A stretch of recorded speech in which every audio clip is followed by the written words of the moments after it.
Good afternoon. The Prime Minister has called for Lord Mandelson to lose his peerage. Last night, Peter Mandelson resigned his Labour membership over his relationship with Jeffrey Epstein, the extent of which has been revealed in the millions of documents released over the weekend.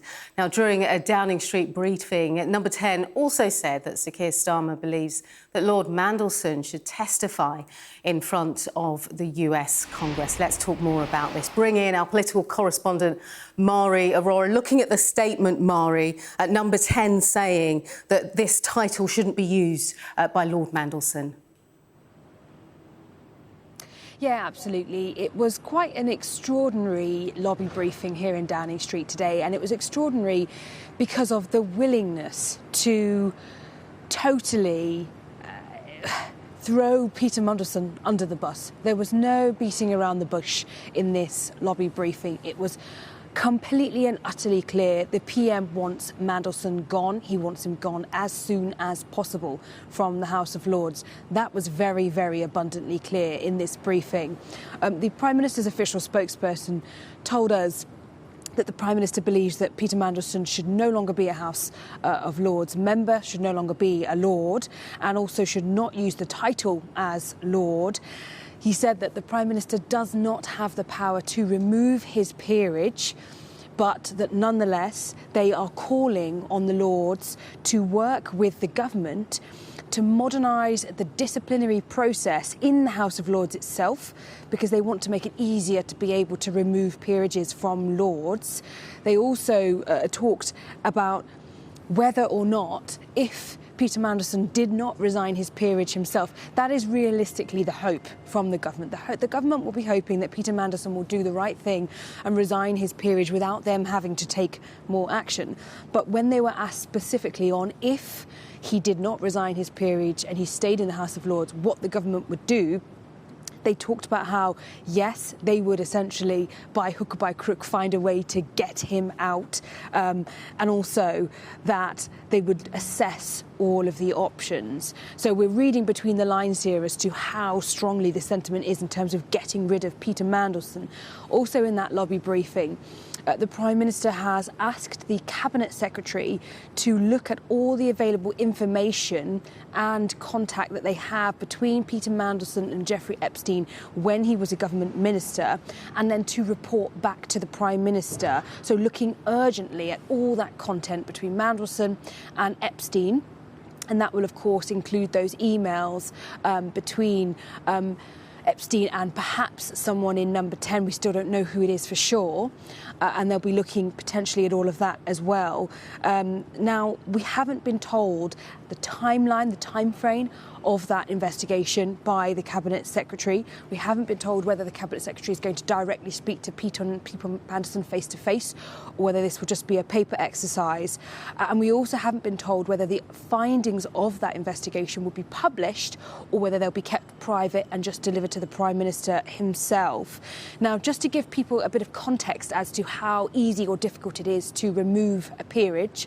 So, from what we understand, there is no precedence for removing a specific person from the House of Lords, and that would require primary legislation. That means it's difficult, but it's not impossible.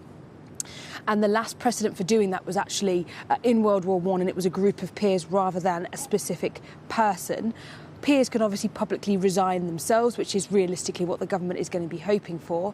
But if not, there would need to be legislation passed in order to actually remove peerages from members of the House of Lords.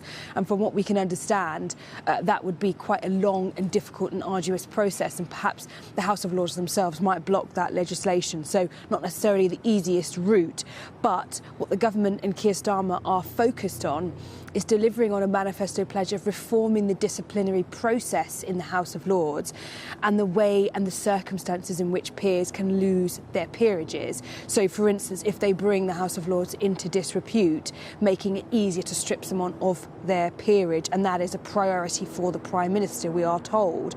Now, asked really in terms of whether Peter Mandelson and the Prime Minister have had a phone call, have spoken in the past 24 hours. They wouldn't give us any answers on that. Asked whether Peter Mandelson would be asked to pay back the money he was given when he was sacked as ambassador, that kind of paycheck, payoff. No answer on that either.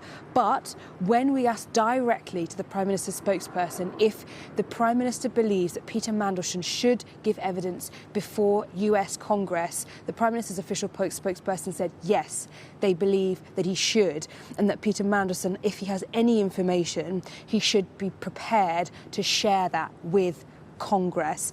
And also, finally, in terms of the tone shift from autumn, in which Peter Mandelson was sacked, stood down as ambassador to the US, and what we have now, the government, the Prime Minister's official spokesperson essentially said that that tone shift was because originally in the autumn, more information came to light, and that's why he was gotten rid of in that position, but remained in the Labour Party.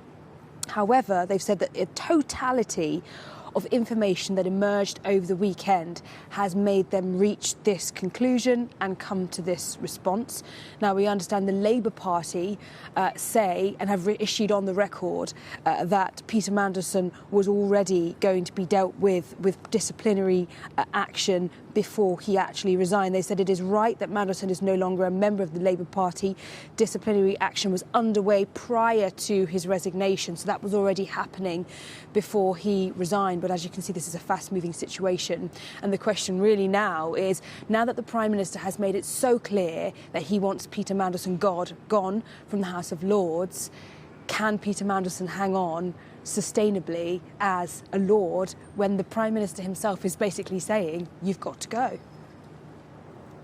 OK, Maury, for now, thank you. A lot of information there, really, really important. Meanwhile, Sky News has confirmed that a photo of Peter Mandelson in his underwear was taken in Jeffrey Epstein's Paris flat. A spokesperson for Lord Mandelson previously told Sky News no one can say who or where the photo was taken.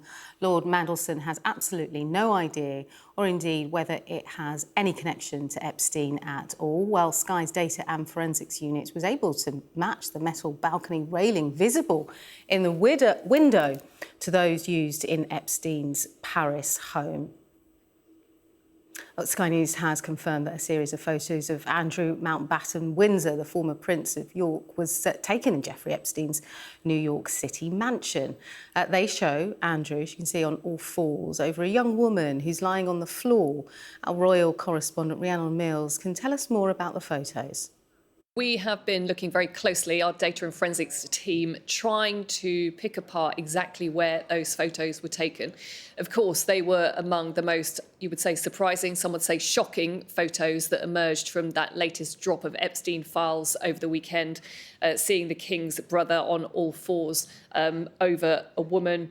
There is no suggestion of any wrongdoing. The difficulty also, though, about those pictures is they're undated, so we don't know exactly when they were taken, and also the photos themselves didn't tell us exactly where they were taken. But now our team have been looking very closely at some of the specific details within that room to try and pick apart where it was, and have identified that it was Jeffrey Epstein's New York City mansion. Now, if we look at the photos, the images show kind of some distinctive white panelling, which is visible on the walls.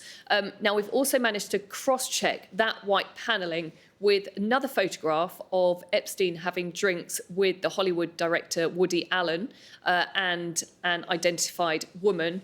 Also, you have to look at the design on the door as well. That in itself is quite distinctive and also matches with the Woody Allen photo, but also other pictures that we found. So you can see there on the right-hand side of your screen, the picture that had Andrew in it, and then you can see another picture that was taken from Epstein's New York flat. And you can see how much work our team have gone into to make sure that we can clearly say to you that these were taken within Epstein's flat. So you've also got the curved leg of a golden table that also features in the Andrew photo, the checkered flooring, and as I said, the door design also matches as well, and that distinctive white panelling. And this in itself is just interesting because it builds again that bigger picture in terms of the contact that Andrew had with Epstein, the time that he spent with him. Of course, it's important to reiterate that in Andrew's latest public statement, which came back on the 17th of October 2025, Andrew reiterated that he vigorously denies any accusations against him.